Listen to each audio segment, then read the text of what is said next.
பொண்ணை வச்சுக்கிட்டு என்னோட கண்ணை பறிச்சுட்டியா வச்சு வாழ்ந்துட்டு போ அப்படின்னாரு. இப்ப திருவாரூர்ல வந்து வலது கண்ணும் ஒளி கிடைச்சிருச்சு. இப்ப உடல் பிணி நீங்கிருச்சு.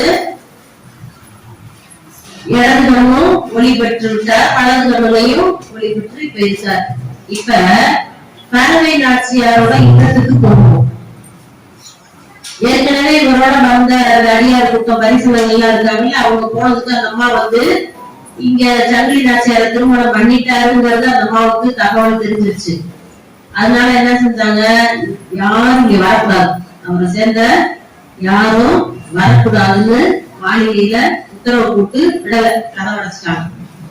இப்ப இவர் என்ன செய்யறாரு, சாமிகிட்ட போய் இந்த பறவை நாச்சியார் வந்து கோபமா இருக்காங்க, அவங்களோட ஊழலை வந்து நீதான் தீர்த்து வைக்கணும், நான் பறவை நாச்சியாரோட மாளிகைக்கு இல்லத்துக்கு போகணும்னு சொல்லி சாமிகிட்ட போய் விண்ணப்பம் வைக்கிறாரு. கேட்டோடனே அவர் என்ன செய்யறாரு, சரி இப்ப நண்பருக்காக போறாரு. அப்ப நண்பருக்காக இறங்கி என்ன வேணாலும் செய்வாரு அப்படின்றது அடியார்களுக்கும் செய்வாரு. ஏன்னா இறங்கி வந்து மண்ணையே சுமந்தாரு, எவ்வளவு நம்ம பாக்குறோம். வரப்போற ஒரு எலி வந்த தெய்வம் வேற எந்த தெய்வமும் கிடையாது. தூது போறாரு. அப்படி போகும்போது எப்படி போறாருன்னா, சாதாரண ஒரு சிவாச்சாரியாரா ஒரு வேதியரா போறாரு. போனோடனே இந்த அம்மா வந்து அவருடைய பேரை எடுத்து அவரோட பேச எடுத்து யார் இங்க வந்தாலும் என்னோட உயிர் போயிடும், தயவு செஞ்சு போயிருவேன்னு சொல்லிடுச்சு. வந்துட்டாரு. திரும்ப வந்தோடனே இவர் ரொம்ப கோவப்படுறாரு. என்ன நீ போய் சமாதானம் பண்ணாம நீ இப்படி வந்திருக்க, நீ சமாதானமா பண்ணிட்டு வரும்போதுல நான் நினைச்சிட்டு இருந்தேன், இந்த மாதிரி தோல்வி அடைஞ்சு நீ வந்திருக்கிய அப்படின்னு திட்டாராம். திட்டோடனே இவர் என்ன செஞ்சாராம், திருப்பி அவரோட உண்மையான கோலத்தோட போறார். திருவாரூர் வீதிகள்ல 2 முறை அவருடைய பாத தாமரைகள் வந்து அப்படியே முளைச்சுதான். பொருள் எப்படி போனாருன்னா, எல்லா தேவர்களோடும் பிரம்மா இந்திரனோடு எல்லாரோடும் போனார். அப்படியே கங்கை நீர் வந்து தழும்பி சிந்திச்சு அவ்வளவு வேகமா நடந்து போனாரா சமாதானம் பண்றது. கோபப்பட்டாங்க சுந்தரனால. அப்படியே சாமியை பார்த்துட்டு, நீங்க வந்த பிறகு நீ மறு பேச்சு உண்டா, சாமி எப்படி வர வச்சுட்டே இது எவ்வளவு பெரிய பாவம் அப்படின்னு அவருடைய திருவடிகள்ல விழுந்து பறவை நாச்சியார் வந்து அவர் வர்றதுக்கு சம்மதிக்கிறாங்க. அப்புறம் போறாரு. இப்படி இவங்க வாழ்க்கை போயிட்டு இருக்கும் போது இந்த சேரமான் பெருமாள் வந்து சேர நாட்டுல இருக்கார். அவருடைய பேரு களரிற்று அறிவார். அவரை பத்தி நம்ம களரிற்று அறிவாருக்கும் அறியன் அப்படின்னு சொல்லி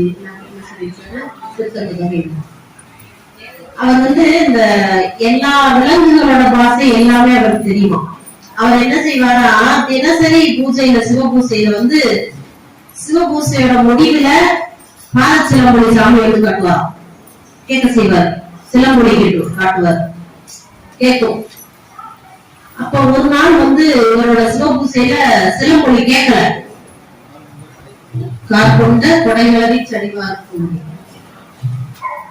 அப்ப சிவபூசையில ஏதோ ஒரு பிழை இருக்கு போல இருக்கு, ஏதோ குற்றம், அதனால சாமி இன்னைக்கு நமக்கு சிலம்பொலி கேட்கல, நம்ம உயிரோட இருக்க கூடாது, சிவபூசையில ஏதோ குற்றம் நேர்ந்துருச்சுன்னு சொல்லிட்டு உயிரோட துணியில.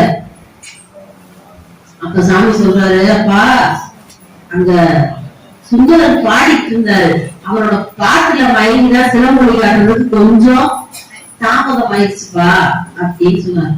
ஓ, அப்ப சாமியவே வந்து மெய்மறக்க செய்யறாரு ஒருத்தர்னா அவரோட பாடல் அப்படி இருக்குன்னா அப்ப அவரை நம்ம பார்க்கணும் அப்படின்னு சொல்லி அவர் அங்க இருந்து வர சேரமான் பெருமாள் நாயனார் அங்க இருந்து சேர நாட்டுல இருந்து வந்து சுந்தரரை கண்டு 2 பேரும் நண்பர் ஆயிடாங்க. சிவபெருமானுக்கு நண்பரா இருந்தாரு. இப்ப யாருக்கு நண்பரா இருக்காரு, சேரமான் பெருமாள் நாயனாருக்கு நண்பர் ஆயிட்டாரு. இவங்க 2 பேரும் சேர்ந்து பல தலங்களுக்கு போறாங்க. போயிட்டு இந்த அவிநாசின்னு ஒரு தலத்துக்கு போறாரு. இவர் போறாரு, சுந்தரர் போறாரு. அதோட நம்ம வந்து அஞ்சைக்கிழமை போயிருவோம். அவிநாசி போயிட்டு அஞ்சைக்கிழமை போயிருவோம். அதுக்கிடையில திருமுருகன் பூண்டி இப்படி நிறைய தலங்கள், நிறைய அற்புதங்கள் எல்லாம் இருக்கு. அவிநாசிக்கு போறாரு. அவினாசியில அக்ரஹாரத்து வழியா நடந்து போறாரு. போகும்பொழுது ஒரு வீட்டுல வந்து மங்களமான ஒளி கேக்குது.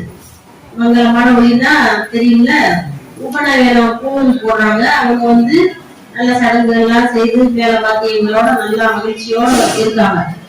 இன்னொரு வீட்டுல வந்து அழுகை சத்தம் கேட்குது. இப்ப அவர் போகும்போது கேட்கிறாரு, எதிர் எதிர் வீடா இருக்கு, ஒரு வீட்டுல மங்கள ஒளி கேக்குது, இன்னொரு வீட்டுல அமங்கல ஒளி கேக்குது அப்படின்னு இப்ப சொல்றாங்க. இந்த ரெண்டு வீட்லயும் ஒரே வயது குழந்தைங்க இருந்தாங்க, 2 குழந்தைங்க. அவங்க போய் மடுவுல போய் விளையாட போன இடத்துல இந்த குழந்தைய, ஒரு வீட்டு குழந்தைய வந்து முதல்ல வீங்கிச்சு. அந்த இருக்க குழந்தைக்கு வந்து உபநயனம் போடுறாங்க, பூணூல். அதுதான் அவங்க பண்றாங்க. நம்ம குழந்தை இல்லையே, இருந்தா நாமளும் இந்த உபநயனம் பண்ணுவோமேன்னு சொல்லி அவங்க நினைச்சு அழுகுறாங்க. அதுக்குள்ள அந்த தாய் தந்தைக்கு தெரிஞ்சிச்சு வராது சுந்தரமூர்த்தி அப்படியே அவங்க கணவன் மனைவி ஓடி வந்து அவரை பார்த்துட்டு வந்து எழுதுறாங்க. அப்ப வாங்க அந்த மடுவுக்கு போகலாம் அப்படின்னு சொல்லி போறாரு. நாங்க அப்படிதான் இதெல்லாம் போயிட்டு மடுவை பார்த்தே ஆகணும். கொஞ்ச தூரம் நடந்து போனா பெரிய குளம் இருக்கு, இன்னும் இருக்கு. பராமரிப்பு இல்ல, ஆனா இருக்கு. ஆமா, பராமரிப்பு தெரியல. அதெல்லாம் வந்து பாதுகாக்க வேண்டிய இடங்கள். அவருடைய புனிதம் பாதுகாக்கப்படும். ஆமா, புனிதனுடைய அற்புதம் நடந்த இடம். போய் பாக்குறாரு, தண்ணி இல்ல, முதல்ல இல்ல, தண்ணி இல்ல, எதுவுமே இல்ல. அவர் போய் பார்க்கும்போது, ஏன்னா அது 4-5 ஆண்டுகளுக்கு மேல ஆயிடுச்சு. அப்ப என்ன செய்யறாரு, பதிகத்தை பாடி நீர் வர வச்சு, முதல வர வச்சு, முதல வாயில இருந்து குழந்தைய வர வச்சார். கரைக்கால் முதலையே பிள்ளை தர சொல்லு காலனையே.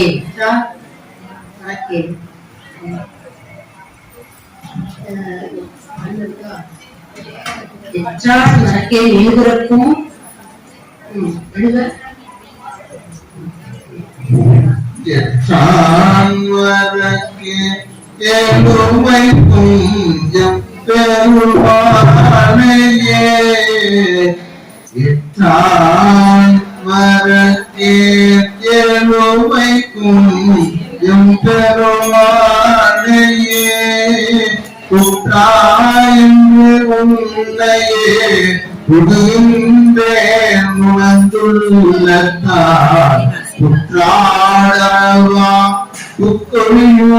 அவிநாசியே பற்றாத வாழ்வேன் பசுபதியே வரவேற்று கலிபோவா தம்மோடும் வந்து உடன் கூடிய வாணி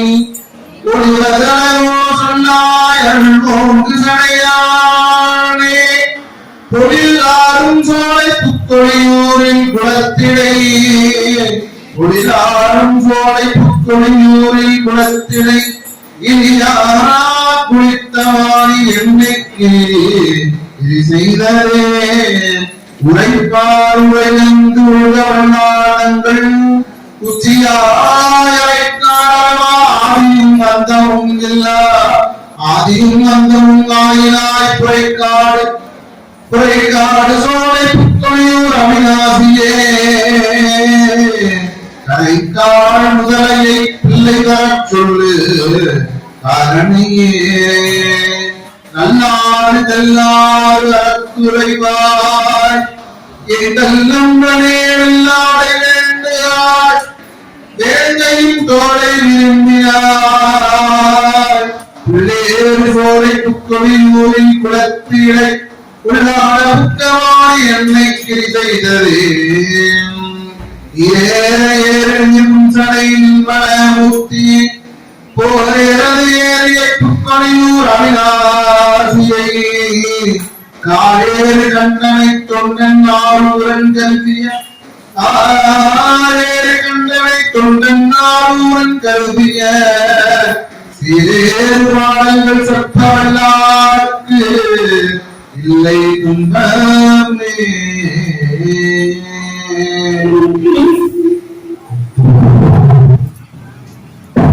அவிநாசியில அந்த மடுவுல போய் நீர் வர வைத்து முதலைய வர வைத்து முதலை வாயிலிருந்து குழந்தையை வர வைத்து உபநயனத்தை இவரே முன்னின்று நடத்திட்டு அடுத்த தளத்துக்கு போறார். அந்த சேரமான் பெருமாள் நாயனார் கிட்ட போனாங்கல்ல, அவர்கிட்ட இருந்து நிறைய பொன் பொருள் எல்லாம் கொடுத்து விடுறாரு அவரு நண்பருக்கு. இவர் எப்பவுமே பொன் பொருள் வேணும்னா யார்கிட்ட கேட்பாரு? சாமிகிட்ட தான் கேட்பாரு. இந்த மாதிரி நண்பர்கிட்ட வாங்கிட்டு வந்ததுனால வேடங்களை வச்சு என்ன பண்ணாரு, அந்த கவர்ந்துக்கலாம் சொல்லிட்டாரு. சரியா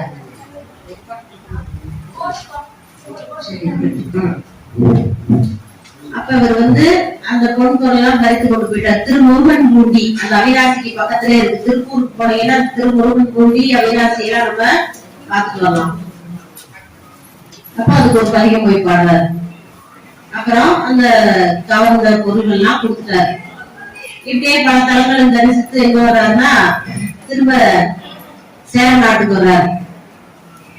சேர நாட்டுக்கு அங்க தன்னோட நண்பரோட இருக்காரு. அப்படி இருக்கும் பொழுது இந்த ஆடி மாதம் சுவாதி நட்சத்திரம் வருது. இவர் வந்தவர் நோக்கம் என்ன? திருத்தொங்க தொகை பாடுறதுதான் சாமி எடுப்பாரு. திருத்தொங்க தொகை பாடிட்டாரு. 2 பெண்களை பார்த்தாரு. 2 பெண்களை மணந்துட்டாரு. இனி அவருக்கு வந்த வேலை முடிஞ்சிருச்சு. அவர் எங்க போகணும் திரும்ப அப்படின்னா சிறப்ப கைலாயத்துக்கு போகணும், இருந்த இடத்துக்கு போகணும். அதனால சாமி இவரை அழைத்து கொண்டு போகணும் அப்படின்னு சொல்லி நினைக்கிறார். நினைச்சு என்ன பண்ணாரா, என்ன அனுப்புறாரு? வெள்ளை யானை அனுப்புறாரு. அங்க கைலாயத்திலிருந்து வெள்ளை யானை அனுப்புறாரு. இப்ப இவருக்கு ஞான சம்பந்தருக்கு என்ன செஞ்சாரு? நல்லூர் பெருமணத்துல சிவஜோதியை வர வச்சார். அவர் திருமணம் முடிந்த உடனே சிவஜோதி தெரிஞ்சது. அதுல தன்னோட திருமணத்துக்கு வந்த நாயன்மார்கள் எல்லாம் அனுப்புறாரு. முருகநாயனார், திரு நீலநக்கர், திரு நீலகண்ட யாழ்ப்பாணர், இப்படி எல்லா நாயன்மார்கள் ஒரு 4 பேர் இவரோட காலத்துல வாழ்ந்தவங்க. அவங்க எல்லாம் போன பிறகு அவருடைய தாய் தந்தை, பெண் கொடுத்தவங்க, திருமணத்துக்கு வந்த அடியார்கள், அவரோட இந்த அடியார் கூட்டம், இப்படி எல்லாம் அனுப்புறாரு. இவருக்கு திருப்புகழூர்ல எண்ணுகேன் என் சொல்லி எண்ணுகேனோன்னு அவர் பதிகம் பாடி இறைவனோட திருவடியை அடைகிறார். யாருக்கு? நாவுக்கரசருக்கு. நாவுக்கரசருக்கு கடைசி காலத்துல இறைவனோட திருவடியை அடைய போகும்போது மண்ணாசை இருக்கா பெண்ணாசை இருக்கான்னு சோதிச்சாராம் சாமி. அதெல்லாம் இருக்காது அவருக்கு தெரியும். ஆனா நமக்கு தெரிவிக்கிறதுக்காக உலகார பணி செய்யறாரு. பொன் பொருளெல்லாம் அப்படியே தங்கம், வைரம், வைடூரியம், மாணிக்கமா அந்த உலகார பணி குளத்தை தூங்க வரும்போது அதெல்லாம் என்ன பண்ணாரா, நாவுக்கரசர் அந்த உலகார படையில அள்ளி சேத்தோட அள்ளி போட்டா எரிஞ்சுட்டு. சரி, இப்ப பொன்னாசை எதுவும் இல்ல வெட்ட, பெண்ணாசை இருக்கான்னு அரம்பையெல்லாம் அனுப்புனாரா. ஊர்வசி ரம்பையெல்லாம் அவங்க எல்லாம் அவர் கிட்ட போய் அவரை சொல்றதுக்கு அப்படின்னா அவரை மயக்கிறதுக்கு போனாங்க. இதுக்கெல்லாம் இடமே இல்லை. என்னோட நெஞ்சத்துல யாருக்கு இடம்? அவருக்கு மட்டும்தான் இடம் அப்படின்னு சொல்லிட்டு இறைவனோட திருவடிய அடைஞ்சாரு பார்ப்போம். இப்ப இவருக்கு என்ன செய்யறாருன்னா, மாணிக்கவாசருக்கு தில்லையில அவரே போய் திருவாசகத்தை எழுதிக்கிட்டு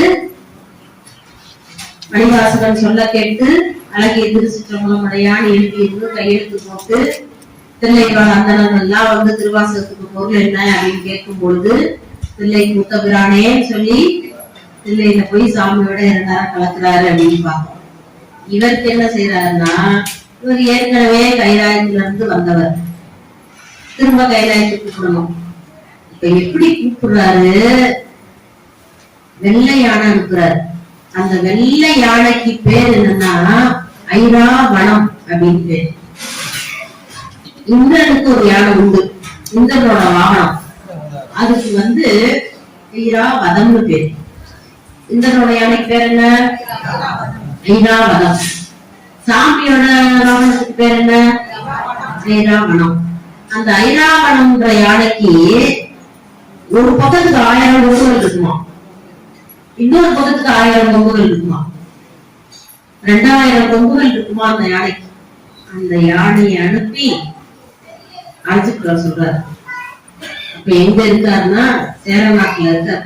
அஞ்சை களம். இன்னைக்கு பாத்தீங்கன்னா அஞ்சை களத்துல பெரிய அடியார் கூட்டம் பவானி ஐயா அவங்க எல்லாம் போய் இது மாதிரி அவரோட புராணங்களை பேசி அவரோட பதிகங்களை பாடி, ஏன்னா அங்க இருந்த முக்தி அடைந்த இடம், அதனால அவங்க சிறப்பா நடக்கும்.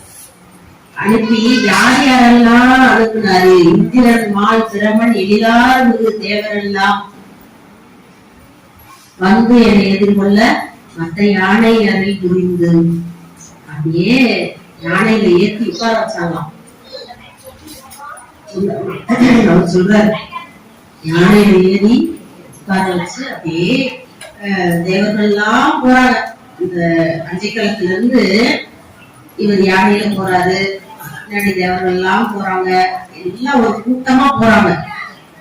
இவரு சேர மன்னன் பாக்குறாரு, நம்மளை விட்டுட்டு போயிட்டாரே நம்மளோட நண்பர், நம்ம அவரை விட்டுட்டு இருக்க முடியாது. ராஜா இருந்தாலும் அரச எல்லாம் அந்த துச்சமா நினைக்கிறாங்க, அவங்களே நம்மளுக்கு போகணும் அப்படின்னு சொல்லி குதிரை மேல ஏறி குதிரையோட காதுல பஞ்சாட்சரத்தை ஊதி, இந்த குதிரை என்ன பண்றா அப்படியே அவங்களை கடந்து போய் அந்த ஐராவணம் யானைய அப்படியே ஒரு மடமாக வந்து அவங்களுக்கு முன்னாடி போறாரு. ஆனா இந்த தானியனை முன்படைத்தான் அந்த பதிகத்தை பாடுறாரு. அது எங்க பாட ஆரம்பிக்கிறார்னா அஞ்சை களத்துல பாட ஆரம்பிக்கிறார். அஞ்சை களத்துல பாட ஆரம்பிச்சு அது பூலோகத்துல பாடி அப்படியே கைலாயத்து வரைக்கும் பாடி வானலோகத்துல எல்லாம் பாடி போய் கைலாயத்துல போய் சாமி முன்னாடி போய் பாடி நிறைவு செய்யறார். இவர் என்ன செய்யறாரு, சேரமான் பெருமாள் நாயனார் பொன்மண்ணாந்தாதி திருக்கைலாய ஞான உலா அவர் பார்த்த காட்சி எல்லாம் பதிவு பண்ணல. அதனால அந்த சேரமான் பெருமாள் நாயனாரும் அவர் திருக்கைலாய ஞான உலா அதெல்லாம் 11ஆம் திருமுறையில நமக்கு இருக்கு. அந்த பதிகங்கள்லாம் பாடுறாரு. ஆனா அவர் வந்து வெளியில இருக்காரு, இவர் உள்ள போயிட்டாரு. ஏன்னா நம்ம ஏற்கனவே பார்த்தோம், கைலாயத்துல என்ன பார்த்தோம், நந்திய பெருமாள் வந்து பிறம்ப வச்சுக்கிட்டு இருப்பாரு. யார சாமி அனுப்ப சொல்றாரோ, யாருக்கு அனுமதி இருக்கோ அனுமதிச்சுட்டு இருந்தாரோ உள்ள போக முடியும், இல்லைன்னா அனுப்ப மாட்டார். அவர் போய் சொன்னார், சாமி என்னோட நண்பர் சேரமான் பெருமாள் நாயனார் வந்திருக்கார், நான் நினைக்கலையே எப்படி வந்தார், அவர் என்னை பிரிஞ்சு இருக்கப்பட்டார், அதனால அவர் வந்துட்டார். சரி அப்படியா, சரி அப்ப உள்ள வர சொல்லு. அப்ப இவர் போறார். உள்ள போய் பெருமானுடைய திருப்பாதத்துல விழுந்து எழுந்து வணங்கி இதெல்லாம் நம்ம சைவத்துலதான் இப்படி போய் நேரடியா இப்ப மறைக்காலமே நேரடியா போய் பார்த்தாங்க அப்படின்னு பாக்குறோம். அது போல இவங்களும் நேரடியா போய் சாமியை கண்டு வணங்கி அவர் முன்னாடி பாடிய நூல்தான் இந்த பொன்வண்ணாந்தாதி திருக்கைலாய ஞான உலாவலாம். ஒரு நூலுக்கு ஒரு அரங்கேற்றம் பண்ணுவாங்க. ஒரு நூலை ஒருத்தர் வந்து செய்திருக்காருன்னா அறிஞர்கள் இருக்க அவையில போய் அந்த நூலை அரங்கேற்றம் பண்ணணும். அப்ப அந்த நூலோட ஆசிரியர் வந்து இந்த புலவர்களா கேட்பாங்க, நம்ம நூலுக்கு என்ன பொருள், இது சொற்குற்றம், இது ஏற்கனவே நம்ம பார்த்தோம்ல தருமி எல்லாம் அப்படி தருமி கொண்டு போய் நக்கீரர் கேட்டாரு, பொருள் குற்றம் இருக்கு, சொற்குற்றம் இருக்கு, இப்படி இருக்கக்கூடாது அப்படின்னு. அதெல்லாம் தாண்டி இவங்க வந்து சாமி கிட்டேயே போய் அரங்கேற்றம் பண்றாங்க. அப்பேற்பட்ட நூல்கள் தான் நம்மளுடைய இந்த திருமுறைகள். மற்ற நூல்கள்லாம் வந்து சமஸ்கிருதத்துல இருந்து தமிழாக்கம் பண்ணியிருப்பாங்க. இப்ப கந்தபுராணமா இருக்கட்டும் சமஸ்கிருதத்துல இருந்து தமிழுக்கு வந்திருக்கும்.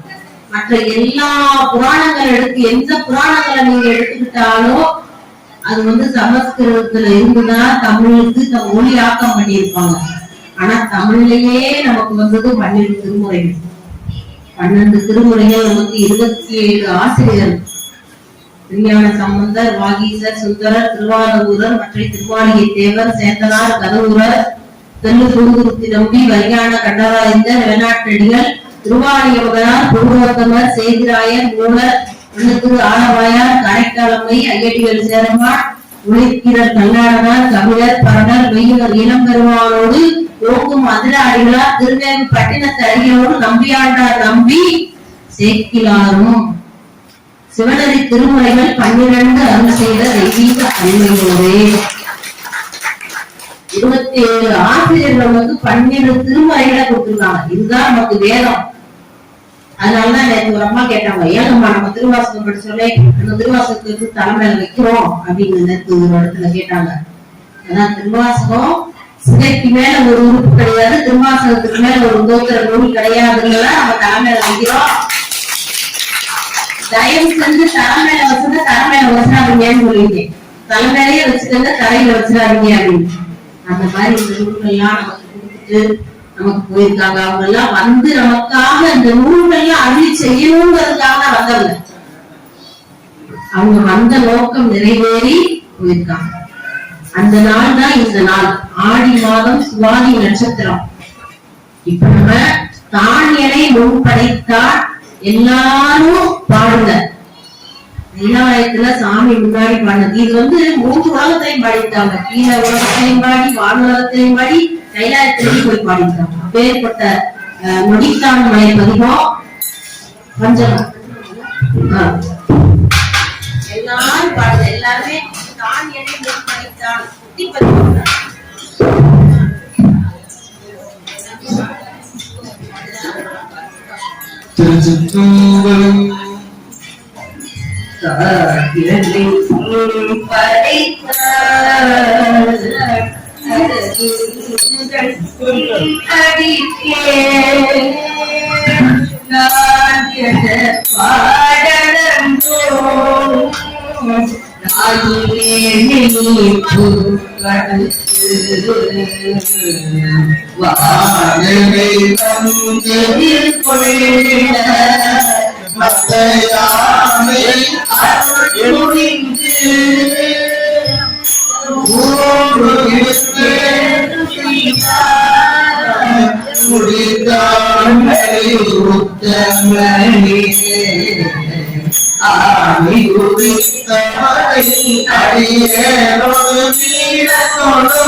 மழையுடைய காடையடி மழையே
அந்த பாட்டுல என்ன சொல்றாருன்னா, இந்திரன் வாழ் பிரமன் எல்லாரும் தேவரெல்லாம் வந்து எதிர்கொண்டு வந்து அழைச்சாங்களாம். மத்த யானை அருள் புரிந்து நமக்கெல்லாம் கேட்போம், நமக்கெல்லாம் சந்தேகங்கள் நிறைய வரும். ஆமா, அவர் யானை அருள் கொடுத்தாரு உங்களுக்கு எல்லாம் எப்படி தெரியும் நம்ம கேட்போம்ல. அதனாலதான் பாட்டிலே பதிவு பண்ணிட்டார். வந்து எதிர்கொள்ள என்னை மத்த யானை அருள் புரிந்து மந்திர மாமுனிவர், அங்க இருக்க முனிவர்கள்லாம் கேட்டாங்க, யாருக்கு இவருக்கு என்ன இவ்வளவு வெள்ளையாடை அனுப்பி இப்படி தேவர்களை எல்லாம் அனுப்பி இந்திரன் மால் பிரமன்லாம் அனுப்பி அழைத்து கொண்டு வராரு யாருன்னு கேட்டதுக்கு நம்மவர் ஊரன் என்றால் நொடித்தான் மலை உத்தமனே. யாரும் தெரியாதவர் நம்ம ஊருக்காரு நம்ம ஆளு அப்படின்னு சொன்னாராம். முனிவர்கள்லாம் கேட்டாங்களாம், யாருப்பா இவரு இப்படி அழைச்சிட்டு வராங்க இவர அப்படின்னு கேட்டோன்னே, நந்தமன் ஊரன் என்றால் நொடித்தான் மலை உத்தமனே, நம்ம ஊருக்காருப்பா. ஏன் நம்ம ஊர்ல வேலையாட்டுலதான் இருந்தாரு, நம்ம ஊருக்காருப்பா, நந்தமன் ஊரன் என்றான் நொடித்தான் மலை உத்தமனே அப்படின்னு இந்த பாடல சொல்றாரு. இப்ப இந்த தளத்துக்கு நம்ம இங்க வந்து நம்ம ஐயா, அவர் பேர் வந்து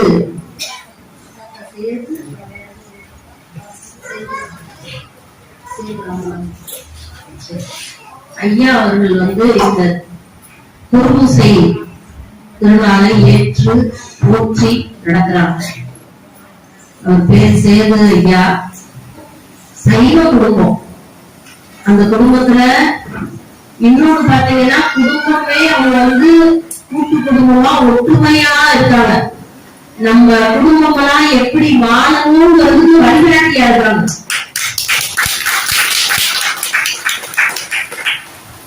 அவரோட பெரிய மகன், அவரோட சின்ன மகன், பேரன், அதுக்கடுத்து ஒரு குழந்தை இருக்கு ஆறுடன் புகழ், ஆறுடன், அப்புறம் இன்னொருத்தருக்கு சிவ ஆதிரான்னு குழந்தை. 2 பேரை 2 பேத்தி, அவருக்கு மகள் எல்லாம் இருக்காங்க. எல்லாமே சைவ குடும்பம். அடியார்களை வரவேற்கணும், அவங்களுக்கு நம்ம அன்னம்பாடிக்கு கொடுக்கணும், இந்த மாதிரி நம்ம குருபூசைகளை சிறப்பா நடத்தணும் அப்படிங்கிறது அவரோட நோக்கம். அந்த வகையில இந்த சிறுவார்பட்டியில வந்து நாம இந்த நல்ல நாள்ல கைலாயம் போய் திரும்ப உலகத்துக்கு வந்து திரும்ப கைலாயம் போய் திரும்ப உலகத்துக்கு வந்துட்டோம். ஏன்னா எல்லாரும் நிறைய கடமைகளை வச்சுட்டு வந்துருக்கோம். இந்த அம்மாவுக்கு நம்ம கைலாயத்துல வச்சுட்டு வந்தா அவங்க வீட்டுக்காரவங்க வந்து எங்கம்மா எங்க வீட்டுக்காரவங்க கேட்க ஆரம்பிச்சுருவாங்க.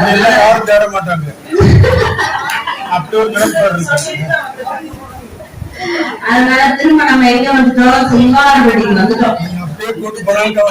சிறுவார்பட்டிக்கு வந்துட்டு குருபூசையில கலந்துக்கிட்டு பாத்தீங்கன்னா தேடுவாங்க. அதனால திரும்ப நம்ம கைலாயத்துல இருந்து சுந்தரமூர்த்தி நாயனார சாமியெல்லாம் விட்டுட்டு இங்க வந்துட்டோம் சிறுவார்பட்டிக்கு. இப்ப நம்ம அடியார்கள் மக்கள் வந்து கொஞ்சம் பதிகங்கள்லாம் ஒரு நமக்கு இப்ப 12 மணி ஆகுது. ஒரு அரை மணி நேரம் நம்ம அடியார்கள் மக்கள் பதிகங்கள் பாடுவாங்க. சரியா நாங்க 12:30க்கு திரும்ப உங்கள்கிட்ட ஒப்படைச்சிடறோம். நீங்க மரியாதை செஞ்சுட்டு பூஜையெல்லாம் செய்யலாம்.